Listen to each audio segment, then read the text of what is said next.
Hi everyone, ఈరోజు recipe పాలకూర చట్నీ.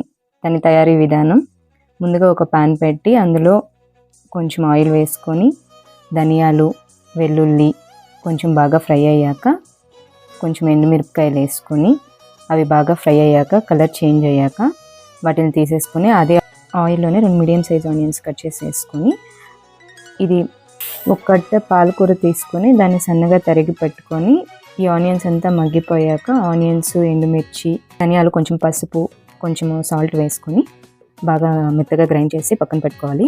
మళ్ళీ అదే ప్యాన్లో ఆయిల్ వేసుకొని జీలకర్ర, ఆవాలు, పచ్చిశనగపప్పు, తెల్లగడ్డ, కరివేపాకు ఆల్రెడీ మనం ప్రిపేర్ చేసుకున్నటువంటి ఈ మిశ్రమాన్ని తీసి దాంతో వేసేసి నీట్గా ఫ్రై చేసుకొని ఆయిల్ పైకి తేలినాక అందులోనే ఆల్రెడీ మనం తరిగి పెట్టుకున్నాం కదా ఆ పాలకూర వేసి ఒక 10 మినిట్స్ ఫ్రై చేసుకునేస్తే దాంతో వాటర్ అంతా రిలీజ్ అయ్యి మనకి కావాల్సినటువంటి పాలకూర చట్నీ రెడీ అయిపోతుంది.